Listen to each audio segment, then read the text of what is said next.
पुट्ठा थोड़ा बेवकूफ किस्म का आदमी है। घर वाले पुट्ठा के निकम्मेपन से परेशान रहते हैं। उन्होंने पुट्ठा को काम पर लगाने की बहुत कोशिश की, लेकिन कुछ फायदा नहीं हुआ। एक दिन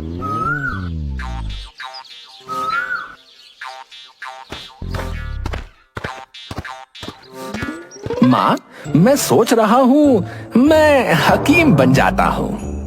अरे नालायक, अब ये क्या नया फितूर चढ़ गया तेरे सर पर कि काम तेरे बस का नहीं है।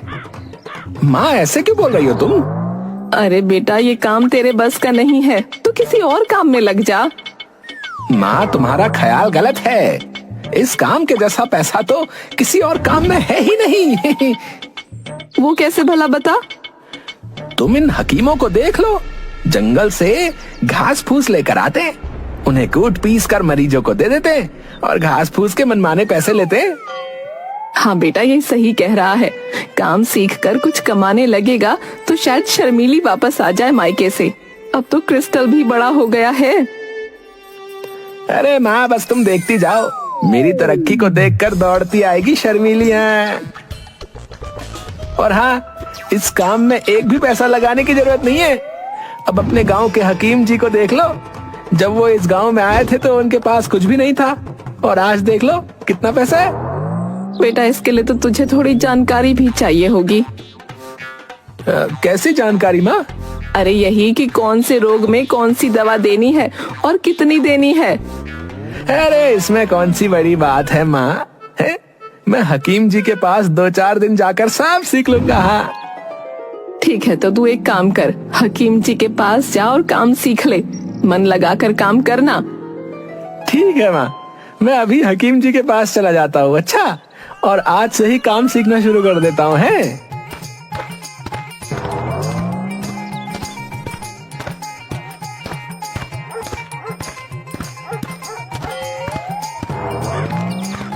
गांव के हकीम के पास जाकर, राम राम हकीम जी। राम राम बेटा, बताओ कैसे आना हुआ है? जुलाब वगैरह लग गए क्या? अरे नहीं नहीं हकीम जी मुझे आपसे ना काम सीखना है। मुझे ये काम सिखा दीजिए। हकीम पुट्ठा, है ना? कितना अच्छा लग रहा है ना बोलने में, है ना?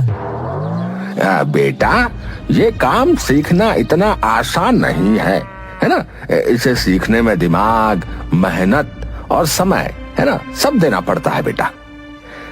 मेरे पास वो सब है, दिमाग भी है, मेहनत भी है और समय भी है। आप बस ये बताइए कि आप मुझे काम कब सिखाएंगे? बेटा, ये काम तुम्हारे बस का नहीं है, तुम कोई और काम करो बेटा। हकीम जी, जब तक आप मुझे काम नहीं सिखाएंगे मैं आपके पैर नहीं छोड़ूंगा, बता रहा हूँ। मैं यहीं बैठा रहूंगा। अरे अरे अरे, क्या मुसीबत गले पड़ गई। मुझे काम सिखा दो, आपको आपके पापा की कसम। अरे अरे अरे, अजीब आफत है यार, है?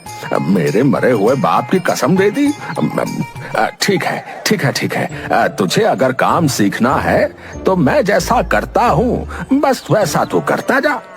याद रखना, जैसा कहूँ वैसा ही करना है, ठीक है बेटा? ठीक है हकीम जी, ठीक है, जैसा आप कहेंगे मैं वैसा ही करूँगा। ये खलल उठा, ये खलल उठा। अरे मैं तुमसे कह रहा हूँ ये खलल उठा। अरे मैं तुमसे कह रहा हूँ ये खलल उठा। अरे गधे की औलाद, अरे मैं तुमसे कह रहा हूँ ये खलल उठाओ भाई। गधे की औलाद, मैं तुमसे कह रहा हूँ ये खलल उठाओ। तू बड़ा गधा है, कहाँ माथा पीटू अपना?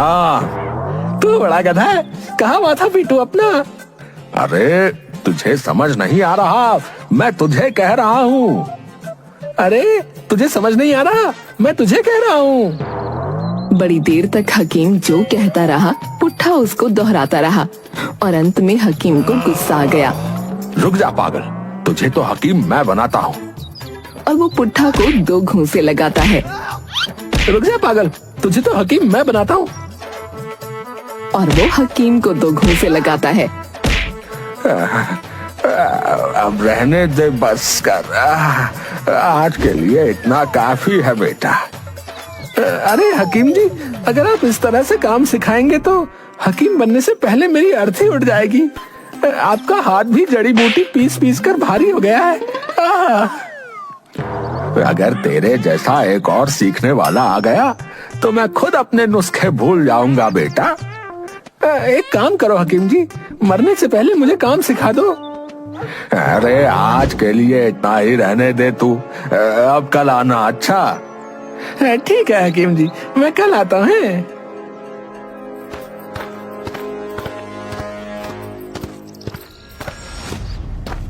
पुट्ठा अपनी कमर पकड़े कराहता हुआ घर पहुंचा और चारपाई पर जाकर लेट गया।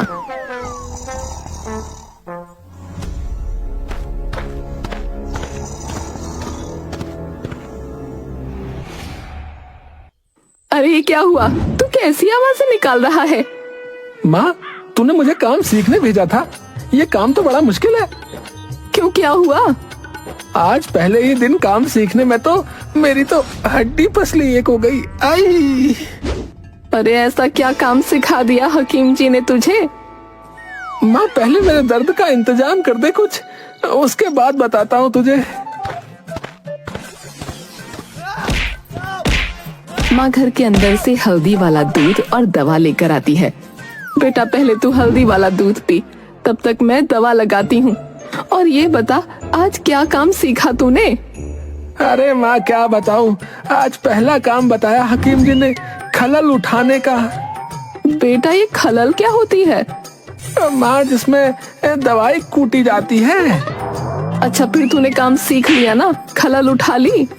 हाँ माँ, खलल तो उठा ली, लेकिन मेरी हड्डियों का चूरमा बन गया। कोई बात नहीं बेटा, काम सीखने में तो मेहनत करनी पड़ती है, पर तेरी मेहनत एक दिन जरूर रंग लाएगी। ऐसे ही मन लगा कर काम कर तू, एक दिन तू बहुत बड़ा हकीम बन जाएगा।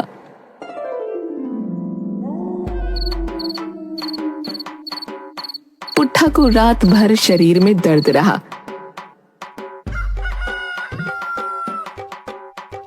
और सुबह उठकर किसी तरह फिर से हकीम जी के यहाँ जाने के लिए निकल पड़ा।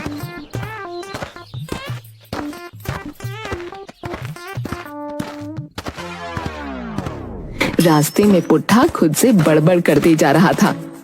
न जाने आज हकीम का बच्चा क्या काम सिखाएगा। कल तो खलल उठाना ही सिखाया और मेरी हालत खराब कर दी उसने। लेकिन क्या कर सकते हैं, काम सीखना भी तो जरूरी है और मजबूरी भी है। कोई बात नहीं, चलता हूँ।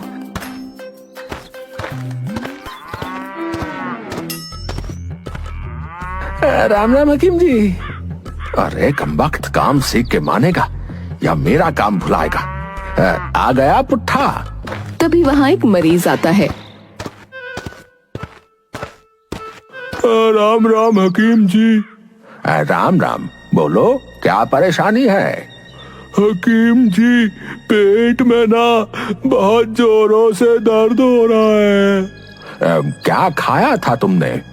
एक दावत में गया था, वहाँ पूरी पकवान बने थे, बस वही खा लिया था। भाई, किसके यहाँ दावत थी और खाना कैसा बना था, हमें भी तो बताओ। अब उल्टा सीधा खाने से पेट खराब हो जाता है। 2-3 बार पेट साफ होगा तो सब बिल्कुल ठीक हो जाएगा। पुट्ठा, इधर आ। जी हकीम जी, बताइए। वो जमाल घोटे का डब्बा उठाकर ले आओ। पुट्ठा डब्बा लाकर हकीम को देता है। हकीम जी 3 पुड़िया बनाते हैं और मरीज को देते हैं। ये लो, 3 पुड़िया, एक सुबह, एक दोपहर और एक शाम को खा लेना। सारी बीमारियां पेट से जुड़ी होती हैं। अगर पेट साफ है तो सारी बीमारियां खत्म समझो, कोई बीमारी नहीं हो सकती। हकीम जी ने ये जमाल घोटा इस मरीज का पेट साफ करने के लिए दिया है।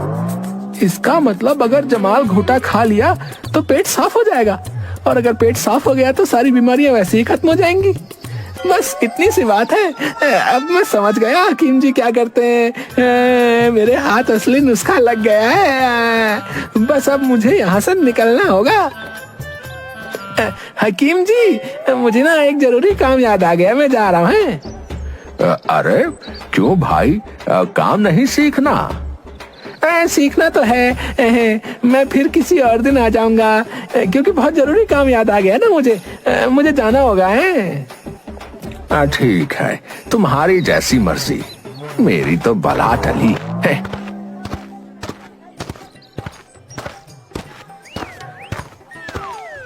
अच्छा हुआ जो मैं भाग आया, वरना अगर आज रुकता तो ये हकीम तो मेरी जान ही ले लेता। हकीम का नुस्खा तो मेरे हाथ लग गया है, कल से ही काम शुरू कर देता हूँ। फालतू में सब मुझे बेवकूफ, भुलक्कड़, पता नहीं क्या क्या बुलाते हैं। है कोई मेरे दिमाग का जवाब? अब कुछ ही दिनों में हकीम पुट्ठा, मजा आ गया। पुट्ठा अपने घर जाता है और दूसरे दिन घर के बाहर हकीम की दुकान लिखकर एक बोर्ड लगा देता है। गांव का सुखिया अपने पिता को लेकर आता है। हकीम जी, मेरे पिताजी को देख लीजिए, इन्हें क्या हो गया है। अच्छा किया जो तुम इन्हें मेरे पास ले आए हो।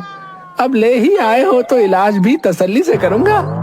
हकीम जी, आप ही का सहारा है। वैसे इन्हें तकलीफ क्या हो रही है?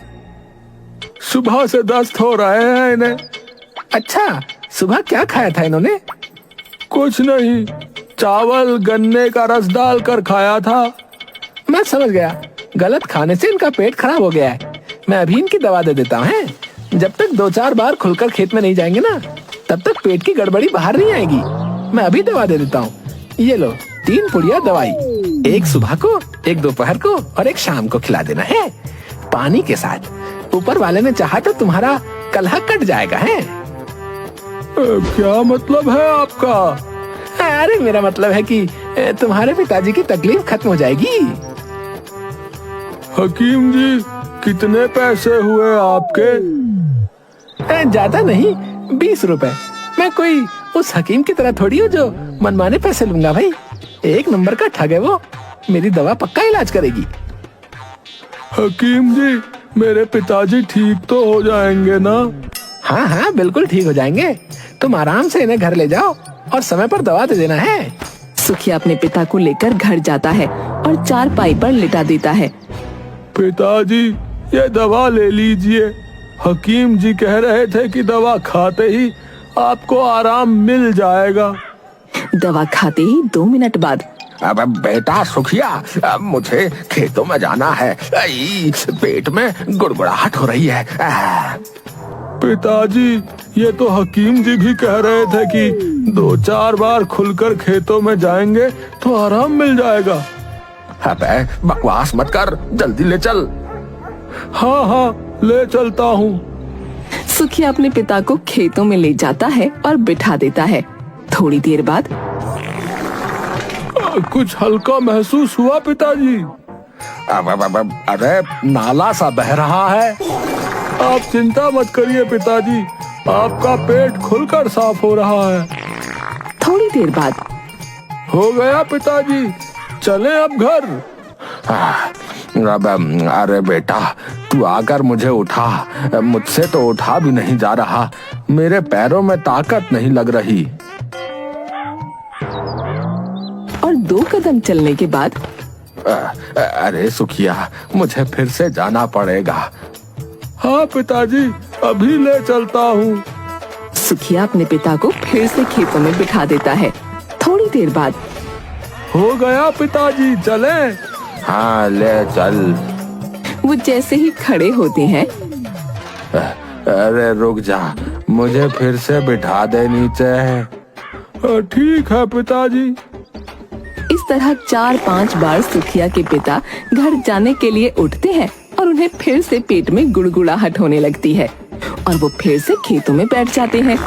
कुछ देर के बाद सुखिया पिताजी को आवाज देता है, लेकिन कोई आवाज नहीं आती। पिताजी, पिताजी। फिर भी कोई आवाज नहीं आती। सुखिया जाकर देखता है। पिताजी, आपको ये क्या हो गया? आप यहाँ खेतों में क्यों लेट गए? लगता है पिताजी बेहोश हो गए हैं। वो किसी तरह अपने पिता को कंधों पर उठाकर घर ले जाता है और सीधा पुट्ठा के पास जाता है। हकीम जी। हाँ हाँ बताओ, कैसी तबीयत है तुम्हारे पिताजी की? वो तो कुछ बोल ही नहीं रहे हैं। आप जल्दी मेरे साथ मेरे घर चलिए। अच्छा, मैं अभी चलता हूँ। सुखिया के घर जाकर कितनी पुड़िया दी तुमने दवा की? हकीम जी, एक ही पुड़िया दी है अभी तो। दवा बहुत कारगर है मेरी। वैसे दवा खाने के बाद कितनी बार खेतों में गए थे तुम्हारे पिताजी? जी 5 बार गए थे। 5 बार?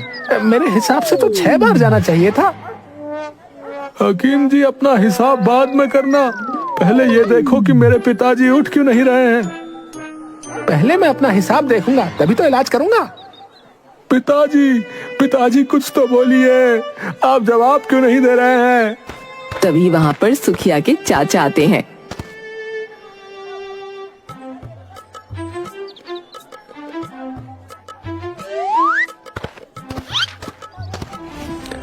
अरे सुखिया, ये कहाँ से बोलेंगे? ये तो ऊपर वाले को प्यारे हो गए हैं।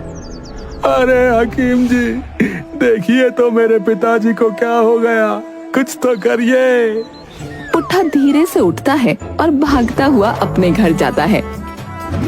माँ, जल्दी से सामान बांध लो, अब हम इस गांव में 1 मिनट भी नहीं रहेंगे। क्यों, क्या बात हो गई, पहले ये तो बता। माँ, सारा गांव हमारा दुश्मन बन चुका है। तू पहले बैठ जा और ठंडे दिमाग से बात बता, क्या है? माँ, बैठने का वक्त नहीं है, तुम जल्दी से सामान बांधो और यहाँ से चलो। ये गांव हमारे किसी काम का नहीं है, बस हमारा काम बिगाड़ते हैं सब। अरे नामुराद, क्या करके आया है तू, बता ना। माँ, सुखिया के पिताजी हाथ से निकल गए। ये सब कैसे हो गया? पता नहीं माँ, जो दवा हकीम जी मरीजों को देते थे, मैंने भी वही दवा दी। क्या बीमारी थी उन्हें? उन्हें दस्त हो रहे थे। कौन सी दवा दी तूने? जमाल घोटा दिया मैंने, हकीम जी तो यही देते थे। अरे नामुराद, किसी को दस्त में जमाल घोटा देते हैं क्या? वो मरते नहीं तो क्या होता? मेरे सामने एक रोगी को हकीम जी ने जमाल घोटा दिया था।